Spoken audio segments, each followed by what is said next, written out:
In this session, we have some of the great leaders on the efforts to protect, manage, and restore our soils. OCP has a number of programs available to farmers that focus on protecting and optimizing the land's potential. Our school labs offer training on the best practices in soil with access to the latest technology and innovations.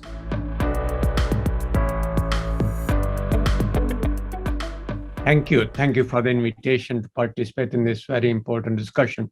Soil is the essence of all terrestrial life. As Charles Kellogg said, there is no life without soil and no soil without life. They have evolved together. I'll go a step further and indicate that the rhizosphere, that the soil-root interface at a nanoscale, is the only site in the universe where the death is resurrected into life. So soil has the divine power to promote, restore, enhance life on the terrestrial biosphere. People are a mirror image of the soil they live on. When people are miserable, desperate, starving, they pass their miseries to the soil. And unfortunately, soil reciprocates. And this vicious cycle can only be broken, and it needs to be broken in many developing parts of the world, is through restoration, enhancement, protection, and sustainable management of soil health.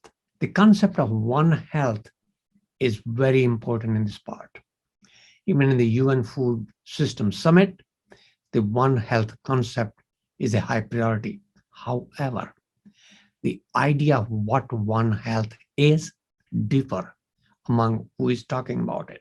As a soil scientist, I'd like to indicate what I believe is One Health. It means the health of soil, plants, animal, people, ecosystem, and the planetary processes is one and indivisible. This is the One Health concept, that the health of everything on this planet depends on the soil health. And if the soil health is degraded, the health of everything else goes down with it.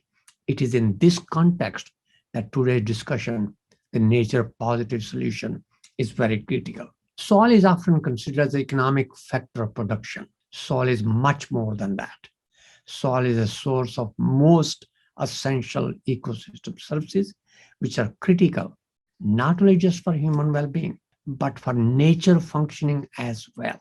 It's the functioning of the nature that we have to take into consideration while managing soil health, not just as a factor of production. From this point of view, I must indicate that the management of soil quality or functionality, which is a much broader term than soil health, because soil quality functionality has several components: physical, chemical, biological, and ecological.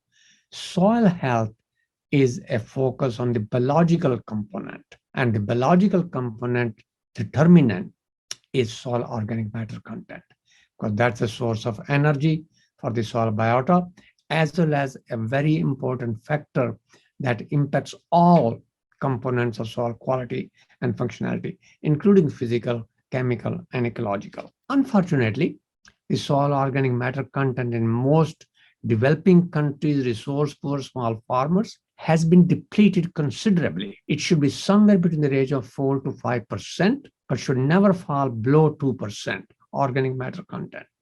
Organic carbon is about 50% of that. That means the organic carbon content should be always about 1.5 to 2%. I know many soils where the organic carbon content is 0.1%, mean organic matter content is 0.2%. Under those conditions, the use efficiencies of input, such as fertilizer, such as the improved varieties, their potential can never be realized because the soil health has been jeopardized. In this context, the focus should be more on the use efficiencies of fertilizers rather than the rate of fertilizer, because the leakage of fertilizer into nature can have serious adverse implications to climate change in regard to N2O emission and to eutrophication, contamination of water resources. Therefore, the focus is on the efficiency. And the efficiency, especially of nitrogen, under many resource-poor condition farmers where application timing and rate and placement and method are not proper, can be as low as 25%, while it should be about 50%, 60%, or even 70%. So this efficiency part, the slogan is not on NPK, but on CNPK. C stands for carbon, organic matter content, or recycling of biomass. And therefore, with proper soil health maintenance, with the use of carbon concentration in the root zone of about 1.5 to 2%, the efficiencies of fertilizer can be much greater. Therefore, the rate can be decreased. In this regard, and finally, this is my final point before we move on to the question part, is private sector can play a very important role, a considerable important role. The idea is to translate science into action.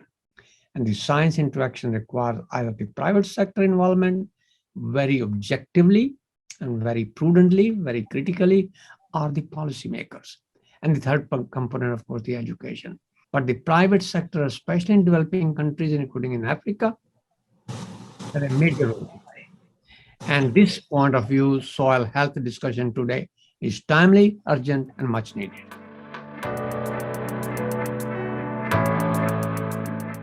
Doctor, you are probably familiar with the work of the CFS and its high-level panel of experts, of course. Their report on agroecological and other innovative approaches has really brought to the fore these questions of what's the right approach to food production that addresses environmental sustainability and human health. And of course, agroecology is one of those innovative approaches that is explored in detail. Now, based on what you know, based on what you've just said, in terms of soil health, which we agree is fundamental to a healthy food system, where does agroecology fit in? Where and how would the CFS, with its upcoming policy recommendations, contribute to more healthy soils and more healthy food systems? Thank you, sir. The UN Food Systems Summit has received a considerable information about the importance of agroecological approach. Yes, I agree, I support. I think that's a great idea. The goal here is to maintain the ecological balance between soil for production of food and its other functions. And the other function of the ecological functions, climate change mitigation adaptation, water filtration, denaturing of pollutants. Soil is a home, habitat, reservoir, store for 25% of all terrestrial biodiversity. Soil is a living entity. In that regard, I think one aspect of the agroecological approach, which I think is very critical, soil being a living entity, soil has also rights to flourish, right to be protected, right to not polluted, right to be managed properly. And from this point of view, I will give a specific example of this ecological approach which can be maintained and improved and used would be the United States, for example. EPA has an Air Quality Act. We have a Clean Water Act, 67 and 72. We do not have a Healthy Soil Act, which require that ecological approach of protection, management, and restoration. And it is not possible to have healthy, clean air and healthy, clean water without having healthy, functional, high-quality soil. Trinity of these three things is very critical. So if agroecological approach is directed in that aim, that objective, I'm fully supportive. It's really just building on the question that Chris asked as well, is that, you know, this perspective from the private sector of investing into soil health is absolutely critical. But the key thing here is, you know, what is robust and credible investment? So the question to Dr. Lal here, building on what we've heard about the importance of things like agroecological approaches and so on, is saying, how can we scale robust and credible investments from food and agriculture companies along the value chain into soil health that are going to support farmers to undertake these practices that we know are so important? If we want farmers to adopt nature positive practices that restore soil health, which means they are going to be looking for long-term productivity rather than short-term gains. That's really the key balance. Then we, consumer, the society, the policymaker, must be prepared to compensate land managers, farmer, for provisioning of ecosystem services through management of soil health. And that should be done at a fair, just, and transparent system of payment according to the societal value of soil carbon, for example. Market value depends on demand and supply. For example, a few years back, maybe 10 years ago, the carbon price in Chicago Climate Exchange dropped from about $6 per ton of CO2 to about 50 cents per ton. That's the market demand and supply issue. The societal value of carbon, what it can do for nature and humanity, is about $120 to $130 per ton. So if a farmer is sequestering half a ton of carbon per hectare, the fair price is about $60 to $65 per hectare. If the farmer sequesters 1/3 of a ton, the fair price is about $35 to $40. Do we have a system that can provide that? Private sector can play an important role. I know some companies paying something like $10 per hectare. That's a good start, but undervaluing a precious resource can be a tragedy of the common. And we have that problem. We should avoid it.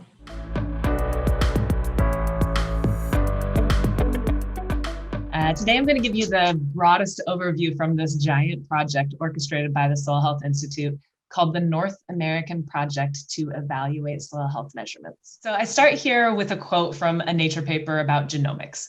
Science is informed by what is possible to measure, and it takes a great leap forward when we can measure something new. And this quote really resonates with me because soil is notoriously challenging to measure, but our knowledge and understanding of our impact on the world is reliant on our ability to measure and then interpret those measurements. And that's really been the focus of the work that we've done for the last 2 years. So soil health can evoke images of this dark, rich, sweet smelling soil full of life, but the scientific community has also provided us with a definition. Soil health is the continued capacity of the soil to function as a vital living ecosystem that sustains plants, animals, and humans. And I think that this can really be viewed as this basis of that indivisible One Health concept. And I love this definition because within it, we're given the key to what it is that we really need to measure. And we take that great leap forward by measuring the capacity of the soil to function and really thinking about it in that frame. And so we know that each type of soil has these different inherent characteristics: space, time, climate, parent material. They've all combined to create a myriad of unique soils. And we can't expect the same kind of water infiltration or nutrient cycling or these other ecosystem services from a hot, dry desert range as we would from the temperate plains carved from the last ice age. But then on top of that, the way that we treat or manage our soils also can have a tremendous effect on its own capacity to store carbon or water or resist erosion. And so those are the things that we're trying to be able to measure and differentiate. What is it that we do that influence those soil functions? And so as we assess these indicators, we had this long list of about 30 indicators. We're looking at their sensitivity to both these inherent and dynamic characteristics so that we can first categorize soils into like soils and then compare that functional capacity among soils that have a similar potential. And so, taking all of the measurements in the world doesn't mean a thing unless we know what they mean. So going back to that idea of the capacity to function, we're really looking for measurements that can be related to each soil function or to these ecosystem services. What are these outcomes that we want out of the soil? And so we think here about the mechanisms. What is it that's driving the system to behave the way that it does? And what dynamic features change when soil outcomes have changed? So we're really trying to work on that interpretation to draw a line between the results of a suite of indicators to that change in soil function. And then finally, we want everyone to be managing using soil health principles. Stakeholders from farmers to the United Nations to food and beverage companies are interested in soil health. And so in order to quantify the benefits of managing using these soil health principles, we want them to be able to measure it. And so we need measurements that are practical. We want them to be scalable so that everybody can really use them. And so we are clearly not done with our work. I think part of the fun part of science is that even when we think we have a really great method, we're going to continue to learn and improve the system. We're working on peer-reviewed publications now, and we will take advice from many collaborators and other people who've been working on this for a long time. But at this point, our data points to some leading indicators that fit the criteria that have the combination of being sensitive, providing a clear interpretation that lead to the function, and are practical for laboratories to offer as a standard suite. So in addition to regular soil nutrient testing and general data regarding inherent properties, we expect that if we analyze in conjunction soil organic carbon and nitrogen, along with a 24-hour CO2 re-wetting incubation to look at that microbial respiration, as well as aggregate stability, we see this suite as a measurement that can help us understand more about the soil's capacity to function as a vital living ecosystem. What could be the role of biological indicators of soil health in linking transformative change in agriculture with improved human nutrition, as well as early warning of future pandemics and the scaling up of a One Health approach? The second one, which is more linked to the system management, is what is the potential for managing soil ecosystem function in agriculture through nature positive solutions that manipulate agroecosystem diversity to feed the soil? First, you mentioned the soil is that living entity. And I think that that is absolutely spot on. And I think that that's, as Dr. Rutan Lal said, that's one of the things that the soil health discussion has really brought to light. For a long time, we focused on the chemistry and the physics of soil, and those are really important. But recognizing that the soil is teeming with life, and it is that life that provides those soil functions. It's those living organisms in the soil that are cycling the nutrients, that are building the aggregates so that we have water infiltration. That new focus and thinking about everything from that biological perspective has driven producers to think about feeding the soil organisms. And I come from a cattle ranching background. One of the things that I really love thinking about is feeding your microbial herd, right? The things that we put in the soil are the food for the microbes. And just like what we put into our own bodies or what we think about as nutrition for our animals, we have to think about that nutrition for the microbes and the other organisms that are living in the soil. And then we take that connection. We have the organisms that are living in the soil that are performing these functions are directly related to those ecosystem services. So when we think about regulation of water quality and quantity, that is related to whether or not those organisms are able to do their jobs. When they, exude materials out of their body to glue aggregates together and to cycle nutrients, that builds that soil habitat, allows for other organisms to come into place and work together and create these natural ecosystems.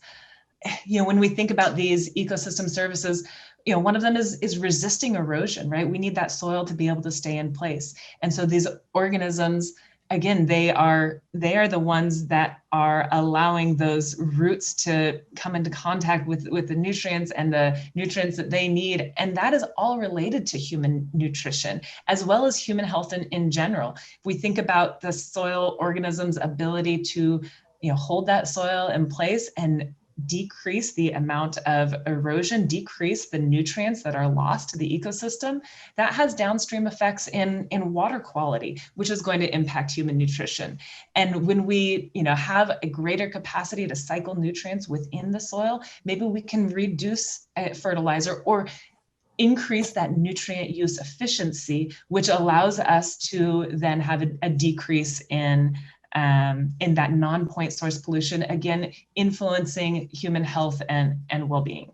I would say as far as prediction of pandemics, I'm not sure that I have a good answer as far as the direct relationship for pandemics. I think that by increasing the capacity of a local community to have sustainable land, then they can be more self-reliant, and maybe there is not quite as much transport of some animals between areas, which could cut down on some transmission of diseases.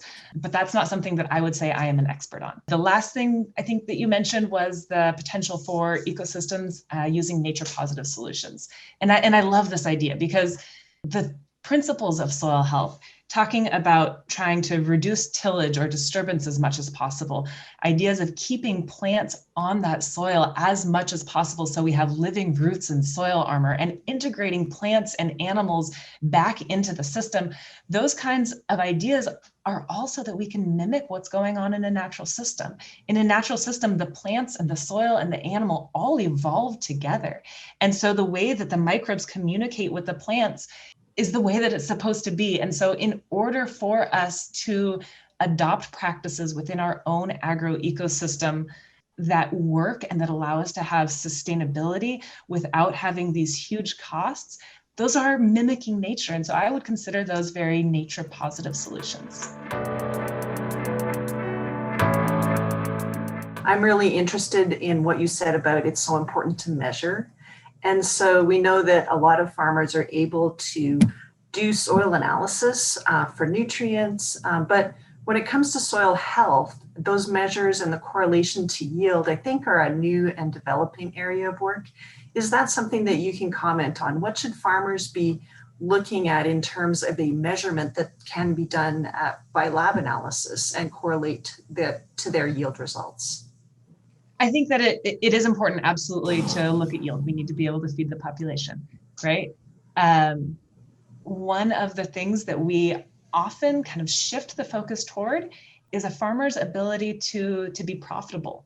So sometimes there's not necessarily a big change in yield. Maybe they are operating at an optimal yield point already, but by shifting some of these practices, by reducing the amount of disturbance, by adding cover crops, often they will be able to decrease their overall costs. They have reduced expenditures while maintaining the same kind of yield. And that allows them to profit more. That allows them to use less fuel and less labor, and to be able to expand their operation and increase that local sustainability. We have seen some really interesting figures related to yield. And one of those is that once you get up to that kind of critical threshold for soil organic carbon, when you have really low soil organic carbon, there is often a hit in yield. There is not enough carbon for those microbes to do their job and for the plants to be able to produce adequately. And often we see that around, and this is largely for the Great Plains. It is different in various regions based on those inherent characteristics. But in the plains, the great mollisols that produce the huge amount of the food around the world, we see that once you get up to about 2% soil carbon, above that, we don't necessarily see a linear relationship to yield. But getting from that 0.1% carbon up to that 2%, there is a good relationship. And along with that, we see that microbial activity, the CO2 respiration information, having a good relationship to that nutrient cycling. And so that's something that we see as potentially indicative of being able to have lower nutrient application rates, because the microbes are doing the work for you.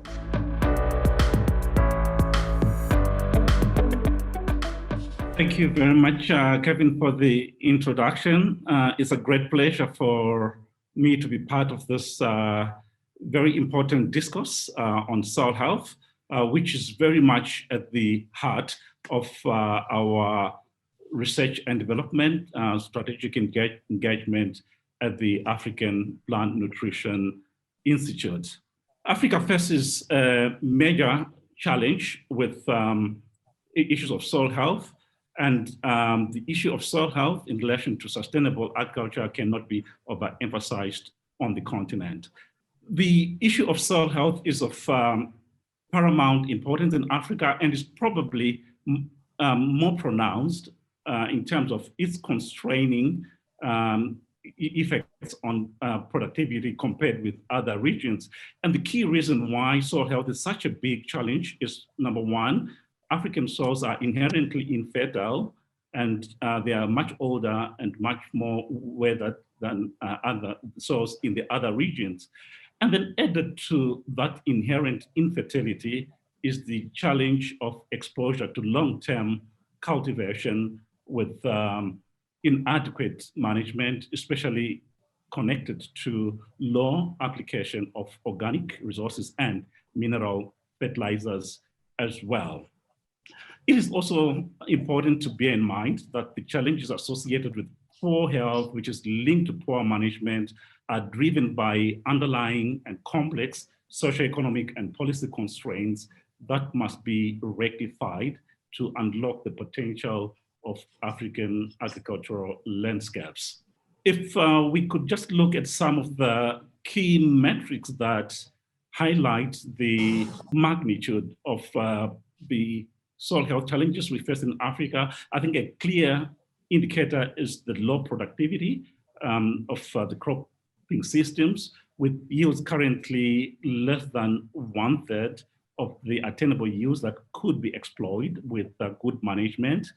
And then a key point also of concern is the expansive land degradation that currently affects more than 50% of the crop production area, especially in the high crop production potential region. Then there is the third key area of concern in terms of soil health, and this is the case of nutrient losses, which cost subcontinent of sub-Saharan Africa an estimated $15 billion a year, just when we consider the value of nutrients that are lost from the system. And then there's parallel losses that are associated with carbon and its effects on loss of the health of the soils. So these are critical challenges that we have to overcome for us to work towards solutions that support sustainable crop production intensification. So given this context, sustainable intensification on the continent will depend to a large extent on increasing nutrient use, which currently is about 20% of the world average. And this has to be done in tandem with improved nutrient management practices so that we can work towards not just increasing yields with huge penalties on the environment, but ensuring that nutrients are used efficiently, which also supports more efficient management of ecosystems and also reducing the negative potential effects on the environment, and more importantly, translating into a competitive management system that increased investments by farmers. The 4R nutrient stewardship, a basic concept that we are promoting, supports the context of improving management based on 4 key principles of applying the right source of nutrients at the right rate, at the right time, and at the right place. Nevertheless, attention to management of soil health is of paramount importance to optimize nutrient use in the short term and sustain the benefits in the long term. And integrated management of nutrients with organic resources, and in many cases, nutrients, especially with fertilizers, provide a key entry point for increasing biomass production that provides organic resources that could be used to increase organic matter.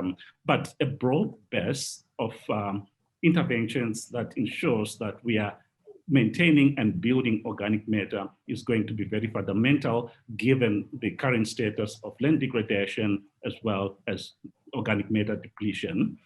And Dr. Lau in his introduction spoke of carbon, nitrogen, phosphorus, and potassium balances and management. I also want to underscore here the importance of micronutrients.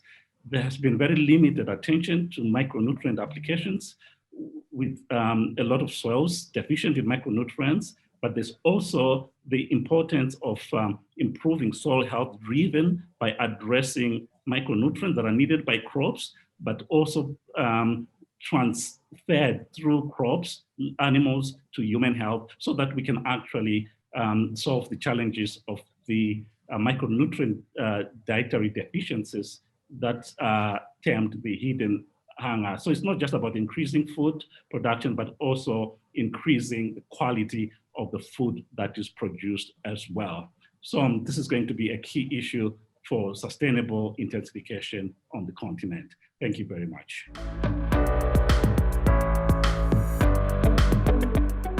Soil health is a core program and a core objective of the work that we are doing, and indeed a global priority. So the 4R Solutions is a project that is focusing on improving smallholder farmers' lives in Ethiopia, Ghana, and Senegal. The goal of the 4R Solution project is to improve agricultural productivity and sustainability for more than 80,000 smallholder farmers, mostly 50% of them being women in Ethiopia, Ghana, and Senegal. And this is a $17 million project, including funding from the government of Canada and other industry partners. The project runs from 2019 to March 2024. So the Cooperative Development Foundation of Canada and Fertilizer Canada have come together and are working in partnership with local governments, local non-profit organizations, agricultural input companies, research institutions, and smallholder farmers organized in cooperatives within 3 main targets, and which are the following. That is to enhance sustainable production using climate smart best soil management practices in agriculture and increased value chain access. And the second one is about enhancing representation and influence of women in leadership positions and decision-making bodies, and especially cooperatives. And last but not least is increased integration of gender-sensitive 4R principles in relevant standards and policies. So the governments and research institutions will continually engage in research and exposure programs to increase the recognition of the benefits of using the 4R globally. So progress to date of the work that we have been doing. So the project has helped to establish community-owned cooperatives, which together with local governments and fertilizer suppliers continue to provide extensive services that incorporate the 4R nutrient stewardship. I'm certain that we all agree that the maintenance of soil fertility is essential for a sustainable food supply. Simply feed the soil and feed the world. For this reason, the 4R Nutrient Stewardship, a science-based program solidly based in sustainable agriculture, seeks to balance nutrient management decisions within a framework of economic, social, and environmental goals. And to bring this context to the smallholder farmers that we work with, numerous demonstration sites for nutrient omission trials have been established to easily compare and show efficiency and results attained from the application of the best farming practices through the 4R principles, as earlier echoed by Dr. Shemi, which is all about enhancing efficient soil nutrient use. Smallholder farmers, majority being women, community agricultural extension agents, have been trained on the 4R principles along with other agronomic practices. And through the regional cooperatives that have been formed, farmers receive improved seeds and fertilizers. Village Savings Loan Association groups have been formed within communities so far, and they have promising and good savings to write home about. When it comes to the gender equality and empowerment, community-owned rural commercial women groups representing over 3,700 members who are women farmers have been formed and received training on financial literacy, business, and leadership skills. These members then get linked to a loan fund to access financial needs to set up businesses of their priorities. And a key game changer of the component of the project are the gender model families that have been identified to act as peer pressure groups within communities. And we are seeing big results from that. So these families get training on gender equality and empowerment and are continuously equipped with facilitators guides and bicycles to facilitate their mobility around the communities.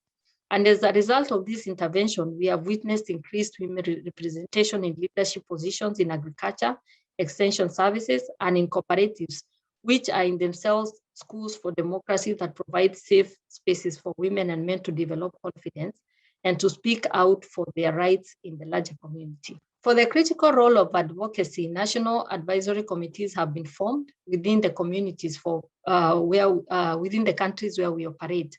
And these communities are already proactively engaged in the use of their respective platforms in supporting the adoption of the 4R principles. And overall, agricultural production has increased due to the project improving the lives of farmers. And this evidently a scalable initiative is something that we feel can grow the global standard for farmer engagement by putting women first and advanced stewardship. So this calls for more partnership on the African landscape to do more for women smallholder farmers, make sure they have more good nutrients to achieve proper enrichment of their soils. In the light of the ongoing discussions on food security and agroecological innovative approaches, what do you consider the one important factor that you would like us to take away from where you've rolled out the project in Ghana to aid in our discussions on sustainable food security as part of being the healthy soil, being the ground, from the ground up aspect of ensuring food security? From the experience of working with the communities within Ghana, we have witnessed a big change in terms of being able to help establish community-owned cooperatives. And as a result of this intervention, we have witnessed increased representation of women in leadership positions in agricultural extension services and cooperatives. We have about 46% women leaders in cooperatives and savings and credit associations. So this is one big take that we have as an advantage or rather a big outcome from this project, because women have been able to take up their spaces. They are coming up in platforms and being able to raise their air out their issues and voice out their concerns. And also they have become a big role model also for men as well, because food, particularly food chains that used to be regarded for women, they have seen that with the application of the 4R nutrients, there has been a greater yields as a result of practices that we are teaching these women through the cooperatives. So the men have taken much interest, and there is now much more collaboration when it comes to farming, and many families are taking up the practices and they want to become part of the 4R solutions. So this is a project I can say is quite scalable, and we would call for more partnership in terms of enabling more results to be realized within the communities.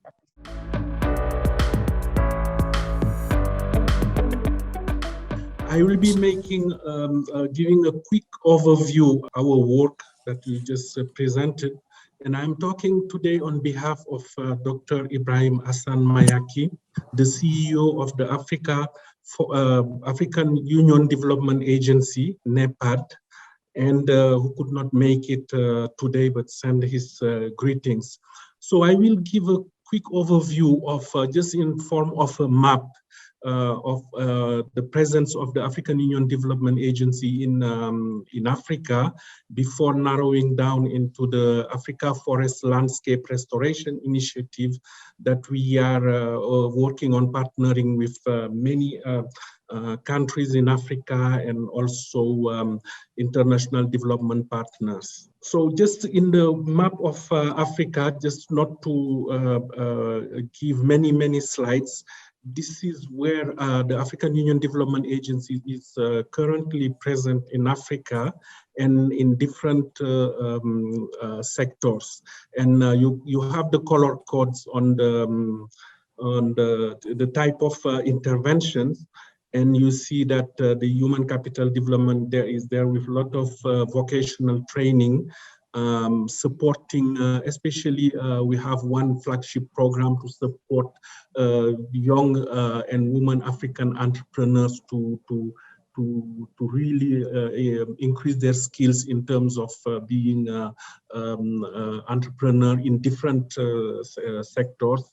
The economic integration with our flagship program on infrastructure development in Africa, PIDA, that many of us may know. We are starting also a big policy work on industrialization of the continent.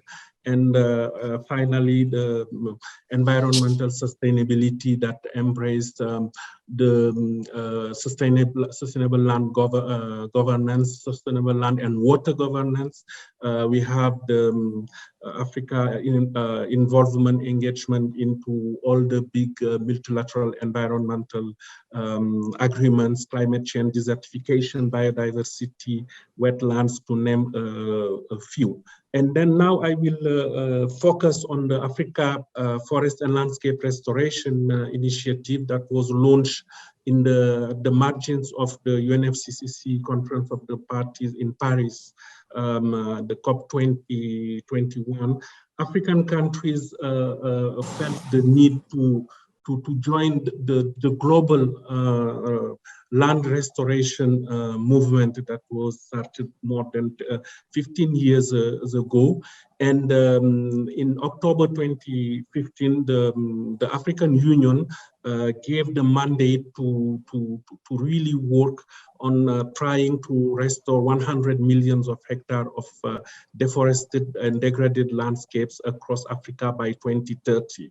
And you would see also that this initiative is a direct contribution to the Bond Challenge, which is the global landscape restoration initiative, but also to the UN Decade on ecosystem restoration, and also to the UN Decade on family farming that are led also by many UN agencies like FAO, UNEP, UNDP, to name a few. We are also having big partners like the German government, who is funding landscape restoration in many countries in Africa, and also the Swedish government through SIDA, which have provided $2 million to support young and women entrepreneurs that are active in the land restoration business. So currently we have one very concrete project in 4 countries, in Cameroon, Kenya,